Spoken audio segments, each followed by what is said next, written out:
کبھی یہ دعا نہ کی مولا حسین کو کربلا کے میدان سے بچا لے، کبھی یہ دعا نہ کی مولا حسین کو کربلا کے میدان سے بچا لے، بلکہ جب جب دعا کی تو دعا کرتے ہیں اللہم اعط الحسین اجرا و صبرا، اے اللہ حسین کو اجر عطا فرما، اے اللہ حسین کو صبر عطا فرما، اس لیے کہ جو دین نانا لے کر آئے تھے، جس دین کی دعوت و تبلیغ جناب محمد عربی صلی اللہ تعالیٰ علیہ وسلم نے کی تھی، مصطفیٰ جانتے تھے جب جب اس دین پر آ جائے گی، اس دین پر انگشت نمائی ہوگی، تو اس دین کی حفاظت و بقا کے لیے سب سے پہلے جو ساتھ کھڑی ہوگی وہ کوئی اور نہیں، جناب امام حسین رضی اللہ تعالیٰ کی ذات کھڑی ہوتی ہے۔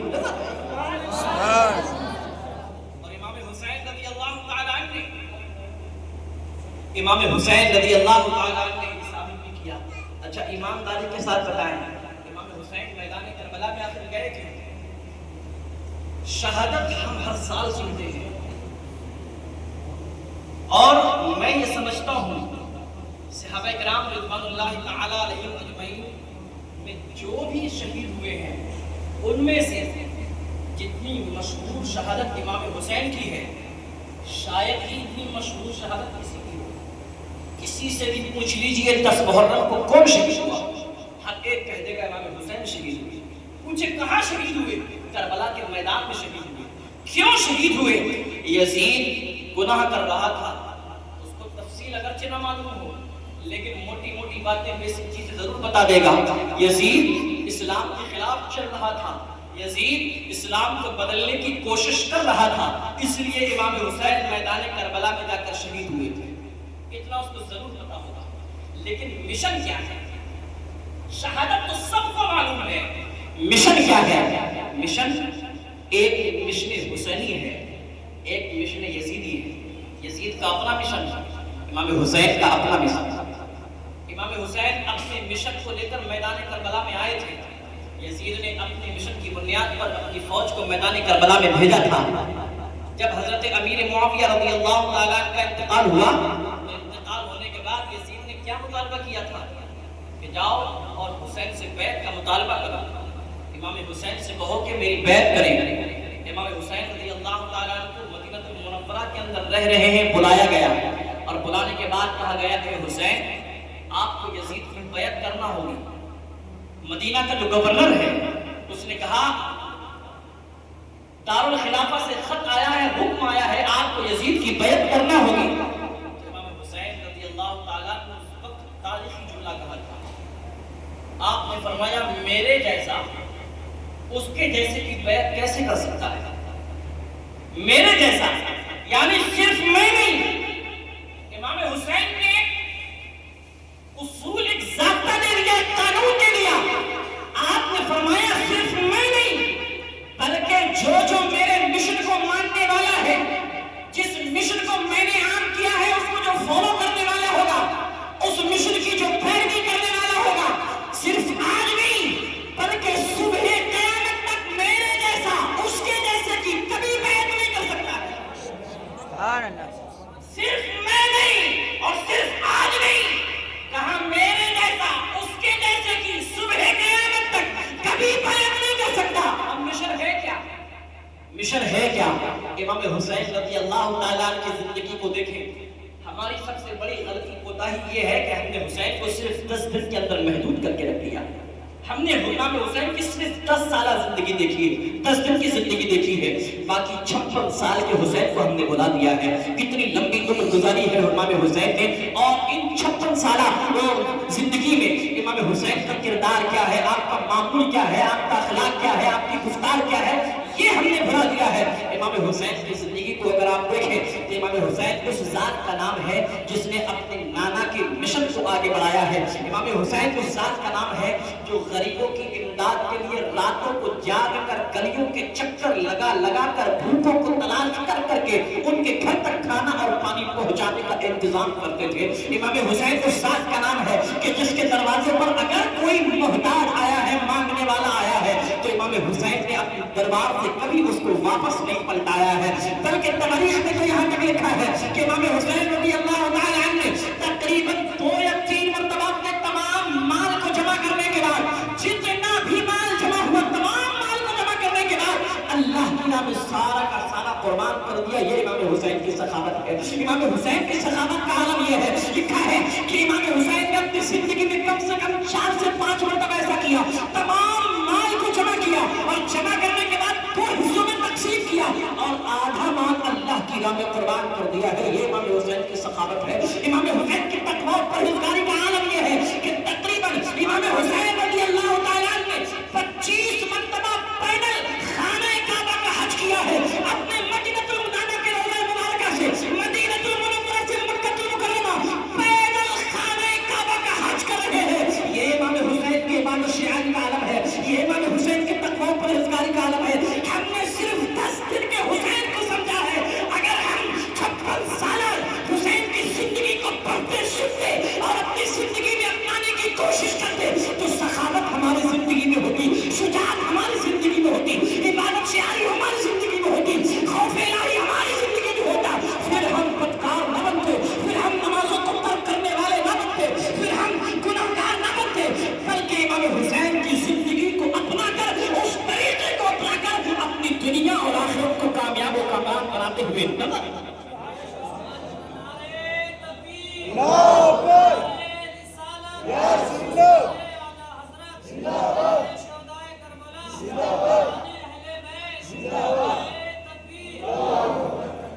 امام حسین رضی اللہ عنہ جب بیعت کے لیے مجبور کیا گیا, آپ نے کہا نہیں, میرے جیسا اس کے جیسے کی بیعت کر لے تو ممکن ہی نہیں ہے. مجبور ہو کر نانا کا مدینہ چھوڑ دیا. ذرا سوچو تو صحیح کیا بیتی ہوگی امام حسین کے دل پر. ایک عاشق رسول مدینہ جانے کے لیے بے چین و بے قرار رہتا ہے, اور اگر مدینہ پہنچ جائے اور واقعی اس کے دل میں بہت محبت ہے, حد سے زیادہ محبت ہے, تو پھر مدینے سے نکلنا گوارا نہیں کرتا ہے. اس کی جیتی جاتی مثال امام مالک رضی اللہ تعالیٰ عنہ ہیں. امام مالک کے دل میں مدینہ المنورہ کا اتنا احترام تھا, اتنا احترام تھا روضہ رسول کا, کہ کبھی مدینہ المنورہ کو چھوڑ کر ہی نہ گئے کہ کہیں ایسا نہ ہو کہ میں مدینہ المنورہ سے باہر جاؤں, میری زندگی ختم ہو جائے اور مجھے موت آ جائے. اس لیے کبھی مدینہ سے باہر نہ گئے. بے شمار صحابہ کرام ایسے ہیں کہ مدینہ المنورہ سے صرف اس لیے باہر نہ نکلے کہیں ایسا نہ ہو کہ ہماری موت مدینہ کے باہر آ جائے, کیونکہ نبی نے فرمایا تھا جس سے ہو سکے مدینہ کے اندر مرے اس کو چاہیے کہ مدینہ میں ہی مرے. اس لیے کہ جس کی موت مدینہ میں آئے گی, جو میرے شہر مدینہ النبی کے اندر جس کا انتقال ہوگا, حضور فرماتے ہیں میری خصوصی شفاعت اس کے لیے ہے, میں خصوصی طور پر اس کی شفاعت کروں گا. اب ایمانداری کے ساتھ بتاؤ کہ جب ایک عاشق رسول اگر مدینہ چھوٹے تو زاروں قطار آنکھوں سے آنسو بہہ رہے ہیں. یہ ہمارے نئی شیری صاحب مولانا صاحب بیٹھے ہیں, یہ مدینہ المنورہ دیکھ کر آئے ہیں, وہاں پر گئے ہوں گے. وقت رخصت ذرا معلوم تو کرو ان سے کیسی کیفیت ہوگی جب گنبد خضرا کو مڑ مڑ کر دیکھتے ہوں گے. کسی شاعر نے کیا خوب کہا تھا کہ نہ پوچھو حال کیا تھا دل کی بیتابی کا اے مصباح, نہ پوچھو حال کیا تھا دل کی بیتابی کا اے مصباح, درے رخصت سوئے طیبہ جو مڑ کر ہم نے دیکھا ہے. یعنی ایک عاشق رسول جب وقت رخصت مڑ کر روضہ رسول کو دیکھتا ہے تو دل بے چین و بے قرار, اور اس دل کی کیفیت کو آنکھیں آنسو بہا بہا کر بیان کرتی ہے. پھر امام حسین کے دل کی کیفیت کیا رہی ہوگی کہ نانا کا روضہ چھوٹ رہا ہے, اماں فاطمہ الزہرا کا مزار چھوٹ رہا ہے, بھائی حسن کا مزار چھوٹ رہا ہے, اور چھوڑنے پر مجبور کیا جا رہا ہے. چھوڑ دیا مدینہ صرف اس لیے تاکہ کسی یزید بلی کے ہاتھ میں ہاتھ نہ دینا پڑے. مدینہ چھوڑ کر مکہ المکرمہ پہنچے ہیں امام حسین. مکہ المکرمہ پہنچے, کوفیوں کے خطوط ہیں اور یزید کا پریشر ہے, مجبور کیا گیا, مکہ المکرمہ چھوڑا. شارٹ شارٹ میں بتلا رہا ہوں میں اختصار کے ساتھ. جب مکہ المکرمہ سے میدان کربلا کی کوفہ کی طرف چل رہے ہیں, ہور آئے راستے میں روک دیا, مجبور کیا گیا میدان کربلا میں ٹھہرنے کے لیے. 7 محرم الحرام سے پانی بھی بند کر دیا گیا. سفر کا تھکا ہوا حسین, امام حسین بھوک اور پیاس سے پریشان, اور پھر میدان کربلا میں مجبور کیا گیا ٹھہرنے کے لیے. 7 محرم کو پانی بھی بند کیا گیا. 7 محرم, 8 محرم, 9 محرم, 10 محرم کی وہ صبح جس کی صبح قیامت الصغریٰ برپا کر رہی ہے. اللہ اکبر. امام حسین رضی اللہ تعالیٰ میدان کربلا میں آئے ہیں. حضرت حر رضی اللہ تعالیٰ جو بعد میں رضی اللہ تعالیٰ بنے تھے, پہلے تو امام حسین کو روکا تھا, مجبور کیا تھا, اور جب 10 محرم الحرام کو اس نے حضرت حضرت حر نے دیکھا کہ اپنے ساتھ تو جنگ کرنے کے لیے تیار ہے، کسی قیمت پر ماننے کے لیے تیار نہیں ہے، تو حر نے کہا اے اپنے ساتھ کیا تو نواسۂ رسول سے جنگ کرے گا؟ کیا تو امام حسین کے خلاف تلوار اٹھائے گا؟ تو ابن سعد کہنے لگا ہاں اے حر، اس لیے کہ اگر جنگ نہ کرتا ہوں تو ابن سعد ناراض ہوتا ہے، جنگ نہ کرتا ہوں تو یزید ناراض ہوتا ہے، مجھ سے میری سرداری جاتی ہے، مجھ سے میرا عہدہ چھن جائے گا، اس لیے میں مجبور ہوں اور اس میں کسی قیمت اپنا عہدہ نہیں چھوڑ سکتا ہوں۔ حر بڑے حیران ہوئے، حر پر کپ کپی تاری ہو گئی، حر تھر تھر کانپنے لگے۔ حر کے قبیلے کے آدمی نے کہا اے حر، آج جنگ کے خوف سے تم کانپ رہے ہو، حالانکہ تمہاری بہادری کا عالم تو یہ ہے، جب جب مجھ سے کوئی پوچھتا ہے کوفہ میں سب سے زیادہ بہادر کون ہے، بغیر سوچے سمجھے تمہارا نام لے دیتا ہوں، آج تم پر خوف کا عالم تاری کیوں ہے؟ تو حضرت حر نے کہا تھا میں جنگ کی وجہ سے نہیں کانپ رہا ہوں، مجھ پر خوف اس بنیاد پر ہے کہ تلوار نواسۂ رسول کے خلاف اٹھانی پڑ رہی ہے، اے میرے ایک طرف جہنم ہے اور دوسری طرف جنت ہے۔ پھر حر نے یہ نعرہ لگایا تھا میں اپنی جنت کو کسی قیمت قربان نہیں ہونے دوں گا، میں جہنم میں کسی قیمت نہیں جاؤں گا۔ یزیدی فوج سے نکلے، حسین کی طرف دوڑنے لگے اور یہ نعرہ لگایا، یہ نعرہ حر کا تھا جس دم یزیدی فوج سے نکلا، یہ نعرہ حر کا تھا جس دم یزیدی فوج سے نکلا کہ دیکھو یوں نکلتے ہیں جہنم سے خدا، دیکھو یوں نکلتے ہیں جہنم سے خدا والے۔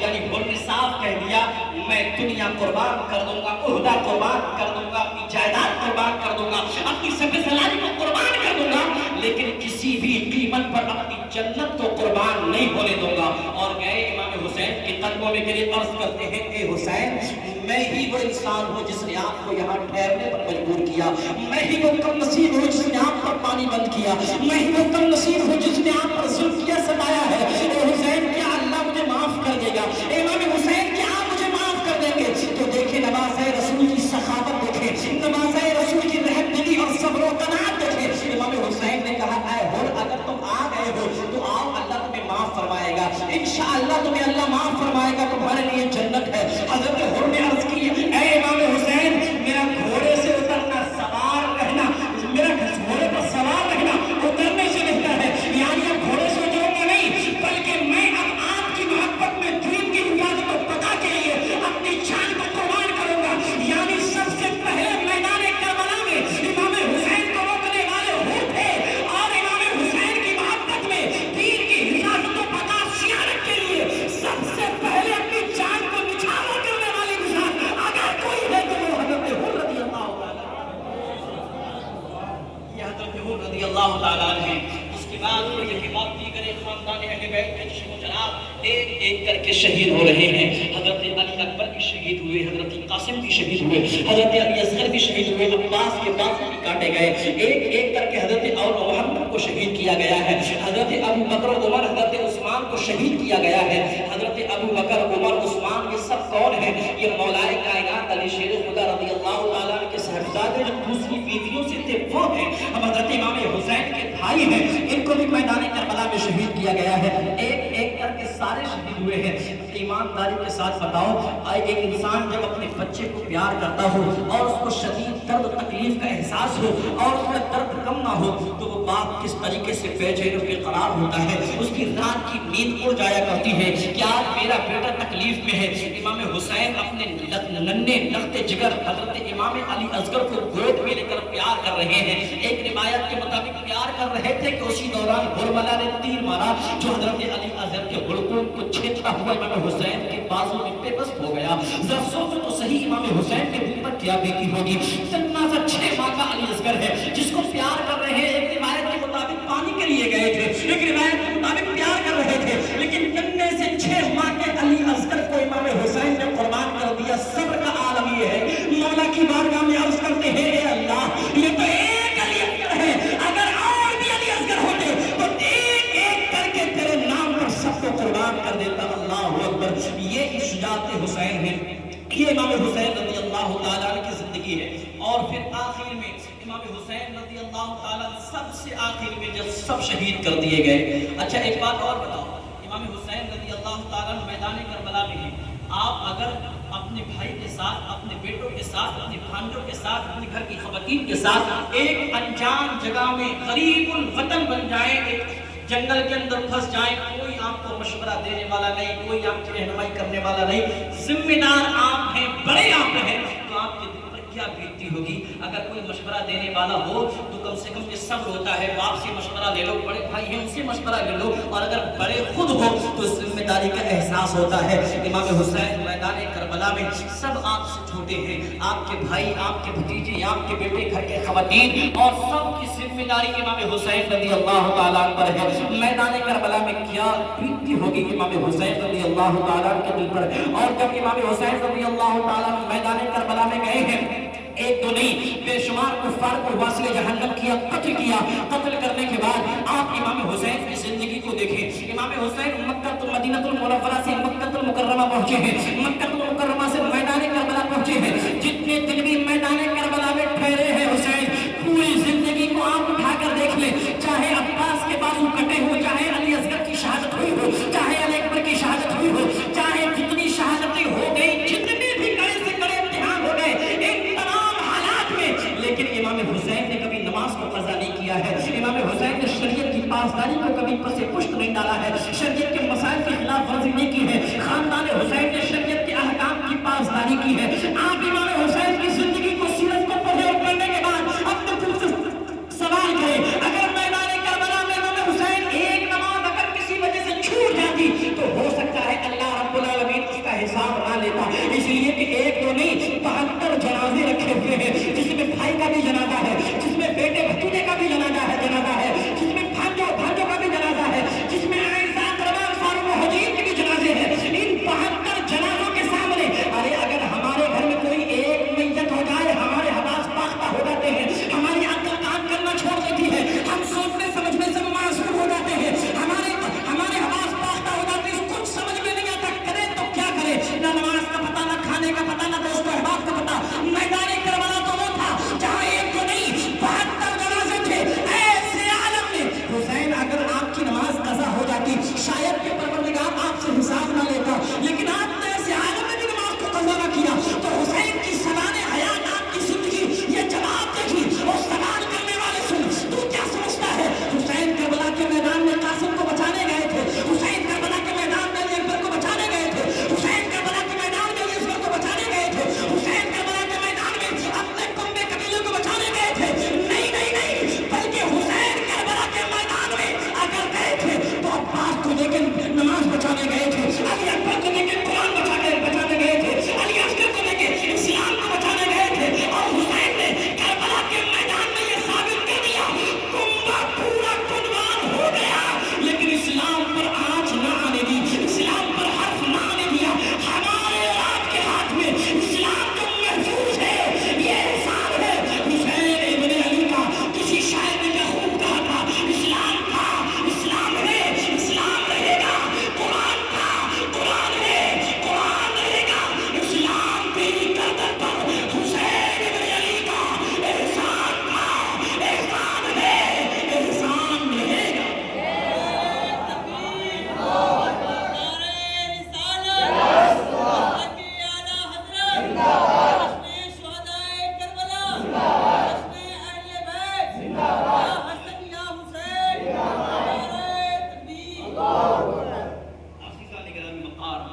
مشن تو ہے، ایک یزید کا مشن ہے، ایک حسین کا مشن ہے۔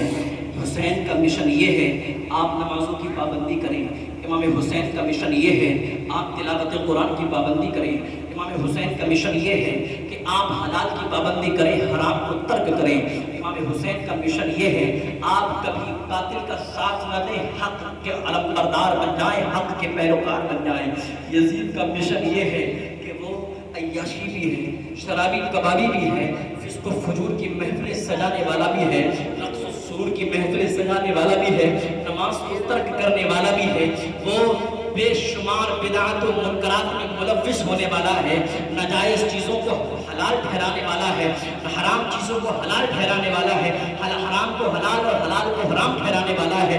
یعنی ایک طرف مشن حسین ہے، ایک طرف مشن یزید ہے، اور ایک میں تلخ اور کڑوی بات آپ کے سامنے بیان کروں، نہ امام حسین کا مشن ختم ہوا ہے، نہ یزید کا کا مشن ختم ہوا ہے، آج بھی یزید کے پیروکار، یزید کے ماننے والے عمل کے اعتبار سے آج بھی پائے جا رہے ہیں۔ امام حسین کے پیروکار، امام حسین کو ماننے والے آج بھی پائے جا رہے ہیں، جن کے دلوں کے اندر امام حسین کی سچی عقیدت و محبت ہے، آج بھی امام حسین کی تعلیمات کو اپنائے ہوئے ہیں، امام حسین کے نقش قدم پر چل رہے ہیں، امام حسین کی تعلیمات کو عام کر رہے ہیں، فالو کر رہے ہیں۔ اور جو یزیدی مشن سے محبت کرنے والے ہیں، آج بھی وہ نمازوں کو چھوڑ رہے ہیں، آج بھی بدکاریوں میں ملوث ہیں، آج بھی رقص و سرور کی محفلیں گرم کرتے نظر آ رہے ہیں۔ آپ کہیں گے ہم کہاں سے کر رہے ہیں؟ یزید وہ تھا جو اپنے دربار میں رقص و سرور کی محفلیں گرم کرتا تھا، رقاصاؤں کو نچاتا تھا اور اپنے پیروکاروں کو ان کا ناچ دکھایا کرتا تھا۔ آج کیا ہم رقص و سرور کی محفلیں اپنے موبائل فونوں کے اندر دیکھتے نظر نہیں آ رہے ہیں؟ آج ہم کیا ان حرام کاریوں میں کسی نہ کسی طریقے سے ملوث ہوتے نظر نہیں آ رہے ہیں؟ بات صرف اتنی ہے، زبان پر تو یا حسین ہے، لیکن کردار جو چھلک رہا ہے یا یزید معاذ اللہ رب العالمین۔ حالات یہ ہے، زبان پر کچھ اور ہے، کردار میں کچھ اور ہے۔ کامیابی اس وقت ہوتی ہے جب زبان پر یا حسین ہے تو کردار سے بھی یا حسین ظاہر ہو۔ جب زبان پر نعرہ حسین کا نعرہ ہے تو کردار سے بھی حسین کے اعمال ظاہر ہو۔ جب زبان پر امام حسین کی محبت کا دعویٰ اور دم بھرتے ہو تو کردار سے بھی یہ بتاؤ جو عمل حسین نے میدان کربلا میں کیا ہے، ہم دم حیات جب تک زندہ رہیں گے اس مشن اور اس کردار سے ہرگز منہ موڑنے والے نہیں۔ اگر یہ محبت ہے، اگر اس طریقے سے امام حسین کے پیروکار بن رہے ہیں تو یاد رکھیں پھر دنیا بھی کامیاب اور آخرت بھی کامیاب۔ اور اسی محبت کے لیے اللہ نے فرمایا قُلْ لَا أَسْأَلُكُمْ عَلَيْهِ أَجْرًا إِلَّا الْمَوَدَّةَ فِي الْقُرْبَى۔ اور اگر یہ نہیں ہے تو زبان سے تو آپ کتنی بھی محبت کے دم بھرتے رہیں، یہ تو پھر وہی بات ہوئی بیٹا اپنے باپ سے کہے ابا میں آپ سے بہت پیار کرتا ہوں، میں آپ سے بہت محبت کرتا ہوں۔ باپ کہے بیٹا مجھے بہت شدت کی پیاس لگی ہے، ذرا ایک گلاس پانی تو لا کر پلا دے۔ بیٹا کہے نہیں ابا مجھے آپ کی پیاس سے کوئی مطلب نہیں ہے، پانی آپ جا کر خود پی لو، میں تو آپ سے محبت کرتا ہوں۔ باپ کہے بیٹا بھوک لگی ہے کھانا کھلا دے۔ ابا کہے بیٹا بھوک لگی ہے کھانا کھلا دے۔ بیٹا کہے نہیں ابا مجھے آپ کی بھوک سے کیا مطلب، آپ کہاں کھاؤ گے، کیسے کھاؤ گے، کیا پیو گے وہ آپ جانو، مجھے آپ کی بھوک اور پیاس سے کوئی مطلب نہیں، میں تو بس آپ سے محبت کرتا ہوں۔ یعنی زبان سے دعویٰ کرتا ہے محبت کا اور کردار سے نفرت کی بو آ رہی ہے۔ محبت تو یہ ہے بیٹے کی باپ سے کہ اگر باپ پیاسا ہے تو بیٹا بے چین و بے قرار ہو جائے، کچھ بھی کرے کہاں جائے، کتنی شدت کی تکلیف اٹھانی پڑے، کتنا لمبا سفر کرنا پڑے، جب باپ کی پیاس کو بجھانا ہے تو چار پانی کا انتظام کر۔ محبت کا تقاضا یہ ہے، اگر باپ بھوکا ہے تو محبت کا تقاضا یہ ہے اپنی نیند کو قربان کرنا پڑ رہا ہے کر، اپنے چین کو قربان کرنا پڑ رہا ہے کر، اور باپ کے کھانے کا انتظام کرے۔ اور اگر ایسا نہیں کرتا ہے، زبان سے کہتا ہے نہیں مجھے تو محبت ہے، کھانے پینے سے مجھے کیا مطلب، تو ہر عقل مند انسان کہہ دے گا یہ اپنی محبت میں جھوٹا ہے، اس کی محبت سچی نہیں ہے۔ ٹھیک اسی طریقے سے اگر ہم نعرہ حسین لگاتے ہیں، اگر ہم نعرہ حیدری لگاتے ہیں، اگر ہم شہید کربلا کا نعرہ لگاتے ہیں تو یہ نعرہ سچا ثابت ہوگا کہ جب زبان پر یا حسین ہے تو کردار پر یا حسین ظاہر ہو۔ اور اگر زبان پر کچھ اور ہے، کردار پر کچھ اور ہے تو یاد رکھیں نبی کریم نے ارشاد فرمایا ہے کہ جس نے دکھاوے کی نماز پڑھی ہو، جس نے دکھاوے کی عبادت کی ہو، اللہ قیامت کے دن اس کی اس دکھاوے کی عبادت کو اس کے منہ پر مار دے گا۔ جب نماز جیسی عظیم عبادت اگر آپ نے کسی کو یہ دکھانے کے لیے پڑھی کہ میرا پڑوسی یہ کہہ دے کہ بہت بڑا نمازی ہے، میرا دوست یہ سمجھنے لگے بڑا نمازی ہے، میرے محلے والے سمجھنے لگے بڑا نمازی ہے، اگر نماز جیسی عبادت میں بھی ریاکاری داخل ہو گئی تو رب کی بارگاہ میں مقبول نہیں ہے۔ قیامت کے دن وہ نماز اس نمازی کے منہ پر مار دی جائے گی۔ تو اب نماز کا عالم یہ ہے اگر حسین کی محبت کے اندر ریاکاری داخل ہوتی ہے تو یاد رکھیں یہ محبت بھی قبول نہیں ہے، اس محبت کو اس کے منہ پر مار۔ بے شک سبحان اللہ۔ اس لیے کربلا کے پیغام کو ذہن میں رکھیں، امام حسین کے پیغام کو سمجھے، ذہن کے اندر رکھیں اور اس پر عمل کرنے کی کوشش کریں۔ آخری بات کو بتاؤں اور اپنی بات ختم کروں گا۔ کربلا والوں کا مزاج کیا ہے، ان کی سخاوت کا عالم کیا ہے، ان کی شجاعت کا عالم کیا ہے۔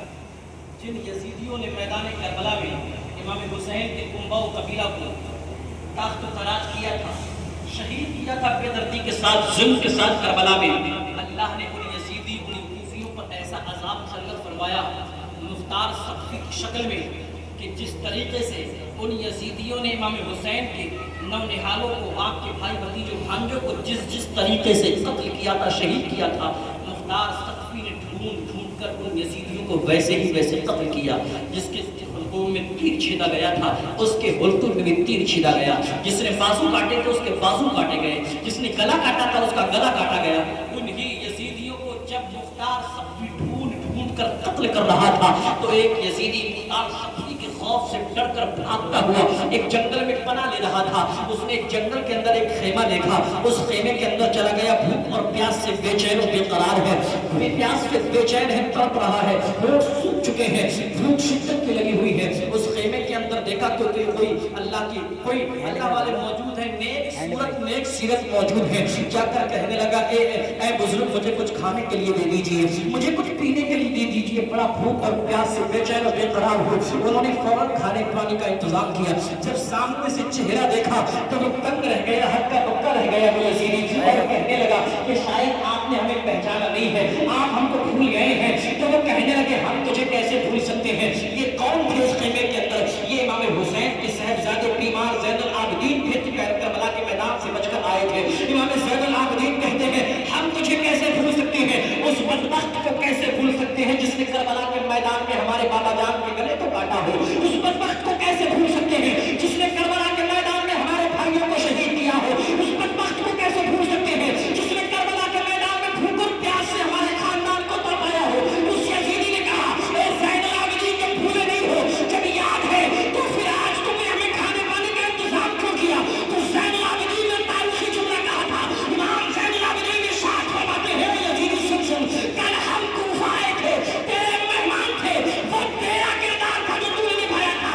آج تو ہمارے خیمے میں آیا ہے، آج تو ہمارا مہمان ہے. یہ ہمارا کردار ہے جو ہم نبھا رہے ہیں.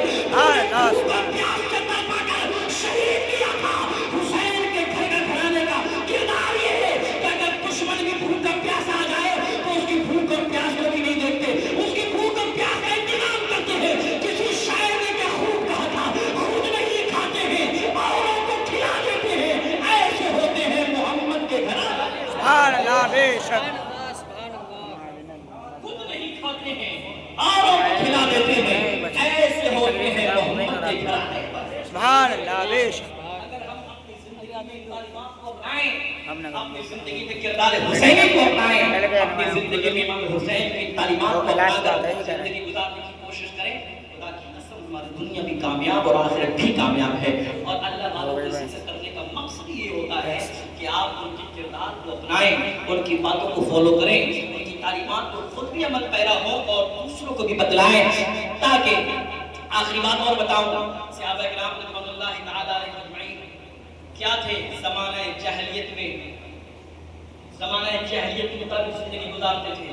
لیکن جب نبی آئے اور ان کی تربیت کی، وہ جن کو کل تک دنیا وحشی کہہ کر پکارتی تھی، جن کو کل تک دنیا بد تہذیب کہہ کر پکارتی تھی، جن کو کل تک دنیا بربریت کے نام سے جانتی تھی کہ یہ تو جاہلانہ قوم ہے، ان کے اندر کوئی تہذیب و تمدن نہیں ہے، ان کی کوئی ثقافت نہیں ہے، ان کا کوئی کلچر نہیں ہے. لیکن چند سال بیتے ہیں وہ کہ جن کو دنیا منہ لگانے تیار نہیں تھی، اب دنیا ان کو فالو کرتی نظر آ رہی ہے، ان کی پیروی کرتی نظر آ رہی ہے. اللہ اکبر. کسی نے کہا تھا خود نہ تھے جو راہ پر اوروں کے ہادی بن گئے، کیا نظر تھی جس نے مردوں کو مسیحا کر دیا. یا نبی کریم صلی اللہ علیہ وسلم کی تعلیمات کو اپنایا تھا، کردار مصطفیٰ کو اپنایا تھا، حضور کی باتوں کو اپنا کر زندگی گزارنا شروع کی تھی. اور صحابہ کرام کے کردار کا عالم یہ تھا کہ دنیا کے بے دیگر افراد، دنیا کی دیگر قومیں جب صحابہ کرام کی باتوں کو سنتی تھی، ان کے کردار کو دیکھتی تھی، ان کے اخلاق کو دیکھ کر بے ساختہ کہنے لگتی تھی. جب غلام رسول اللہ کے کردار کا عالم یہ ہے تو جناب محمد رسول اللہ کے کردار کا عالم کیا ہوگا. کسی نے کہا تھا سن کے صحابہ کی باتیں کفار مسلمہ ہوتے تھے، سن کے صحابہ کی باتیں کفار مسلمہ ہوتے تھے، پھر میرے نبی ہے ان کی گفتار کا عالم کیا ہوگا. سبحان اللہ. کو چھوڑا آج ہم ذلیل و خوار ہو کر رہ گئے. مسلمانوں، ہمارا قرآن کھول کر کوئی نہیں دیکھتا ہے، ہماری حدیثیں کھول کر کوئی نہیں پڑھتا ہے.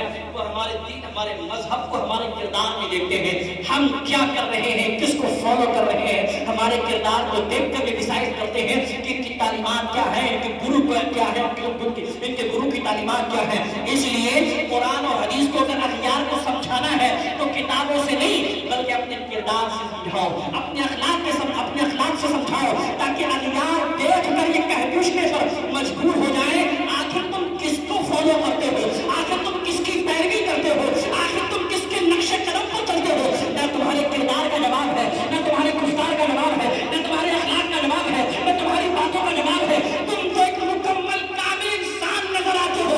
جب تم اس طریقے سے زندگی گزارو گے تو تمہیں دعوت و تبلیغ کی اپنی زبان سے کرنے کی ضرورت نہیں پڑے گی، بلکہ تمہارا کردار کہہ دے گا کہ رب کی ذات ایک ہے، خاتم الانبیاء کی ذات اگر کوئی ہے تو جناب محمد رسول اللہ صلی اللہ تعالی علیہ وسلم ہے۔ اور یہی کربلا کا پیغام ہے، یہی صحابہ کرام کی تعلیمات کا پیغام ہے، یہی ائمہ دین کا پیغام ہے، یہی پیغام مصطفیٰ ہے۔